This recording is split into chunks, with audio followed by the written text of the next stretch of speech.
আমাৰ দলীয় যেটো ইন্টাৰনেল মেটাৰ্স ইয়াৰ ওপৰত আলোচনা হৈছে। দীৰ্ঘদিন ধৰি আমাৰ CWC হোৱা নাছিলে, এক্সিকিউটিভ হোৱা নাছিলে।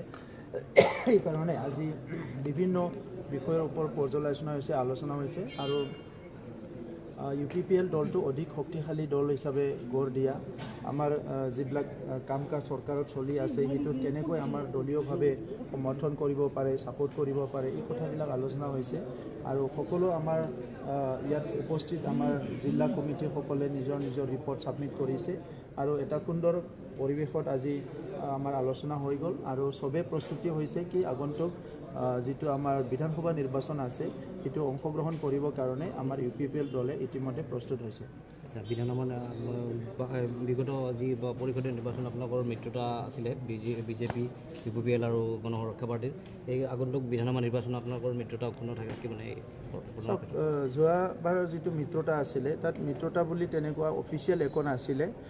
মানুহবিলাকে কৈ মিত্ৰতা বুলি এটা কিবা আনি দিছে। এনিৱে এটা আণ্ডাৰষ্টেণ্ডিং এটা আছে আমাৰ মাজত। এতিয়া এইটোকে এটা ফৰ্মেল ৰূপ দিবাৰ কাৰণে আমাক অলপ সময় লাগিব আৰু আমি আলোচনা বিলোচনা চলাই আছোঁ কি কম সময়ৰ ভিতৰতে এই কথাটো আগবঢ়াই লৈ যোৱাৰ কাৰণে আমি কিছুমান ইনিচিয়েটিভ ল'ম।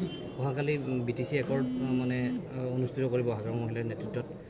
বিগত সময়ছোৱাত BTC একৰ্ডৰ দিনাখন তেওঁলোকে স্থানীয় বন্ধ ঘোষণা কৰিছিলে। পৰৱৰ্তী সময়ত আপোনাৰ চৰকাৰে সেই দিনটোক বা অনাগত যি BTR ডে আছে সেই দিনবিলাকক আপোনালোকে স্থানীয় বন্ধ হিচাপে ঘোষণা কৰাৰ কিবা পৰিকল্পনা হাতত লৈছে নেকি? চাওক, আমাৰ কাৰণে গোটেইকেইটা একৰ্ডেই ইম্পৰ্টেণ্ট। 1993 BSc একৰ্ড হৈছিলে 20 ফেব্ৰুৱাৰী, সেইটো আমাৰ কাৰণে ইম্পৰ্টেণ্ট। এইটো এটা ঐতিহাসিক দিন। 2003 10 ফেব্ৰুৱাৰীত BTC একৰ্ড হৈছে, সেইটো আমাৰ কাৰণে খুব এটা ইম্পৰ্টেণ্ট দিন। ইয়াতো আমি কিবা এটা পাইছোঁ আৰু 27 জানুৱাৰী 2020 সেইটো আমাৰ কাৰণে ইম্পৰ্টেণ্ট দিন।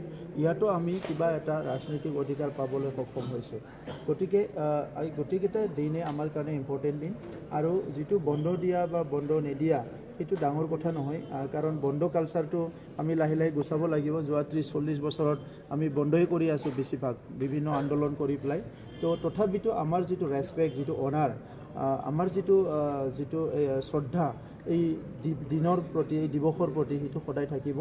আৰু অহাকালিৰ দিনত আমি এটা ভাল দিন আমাৰ কাৰণে, সেইটো আমাৰ নিজৰ লাইনত আমি সেইটো অবজাৰ্ভ কৰিম কেনেকৈ পাৰোঁ, সেইটো আমাৰ ওপৰত ডিপেণ্ড কৰিব। স্যাৰ, বিধানসভা নিৰ্বাচন বিজেপি ইতিমধ্যে টঙালি মানিছে যে আটাইকেইটা সমষ্টিতে কেন্দ্ৰীয় কৰিব, কিন্তু ইয়াৰ কথা কি আপোনালোকে কি কৰিব? আমিও ৰছী বান্ধিছোঁ, তেখেতসকলে টঙালি বান্ধিছে, আমি ৰছী বান্ধিছোঁ কোমৰত, আমি গামচাও বান্ধিছোঁ কোমৰত।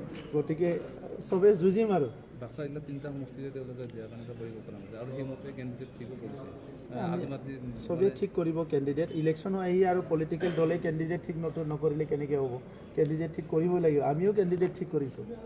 বন্ধুত্বপূৰ্ণ যুঁজ নাই, এতিয়ালৈকে তেনেকুৱা একো নাই। বন্ধুত্বপূৰ্ণ যুঁজ হ'ব না অফিচিয়েলি এলায়েন্স হ'ব, আলোচনা চলি আছে আৰু কম সময়ৰ ভিতৰতে সেইটো এটা অফিচিয়েল এটা ডিক্লাৰেশ্যন আপোনালোকে দেখিবলৈ পাব। UPPL নিজাববীয়াকৈ কিমানকেইটা সমষ্টিত কেণ্ডিডেট প্ৰক্ষেপ কৰিব? আমাৰ যিখিনি সমষ্টি আছে প্ৰত্যেকটা সমষ্টিৰ কাৰণে কেণ্ডিডেট আছে আৰু BTRৰ বাহিৰৰ কাৰণে আমাৰ কেণ্ডিডেট আছে। হাগ্ৰাম মহিলাৰ কৈ আছে যে আগন্তুক বিধানসভা নিৰ্বাচনৰ পিছত তেওঁ পুনৰ শাসনলৈ আহিব। এইটো চবেই কয়, মানে কেতিয়াবা কয় কিং মেকাৰ, কেতিয়াবা কয় লিডাৰ হ'ম, এইটো চবেই কয়, পিছত ৰিজাল্টেহে ক'ব।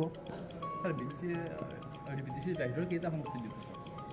আমি প্ৰায় 26 সমষ্টিত আমি কেণ্ডিডেট দিব পাৰোঁ, কিন্তু এতিয়া আমাৰ দলেহে ঠিক কৰিব আমি কিমানত কেণ্ডিডেট দিম।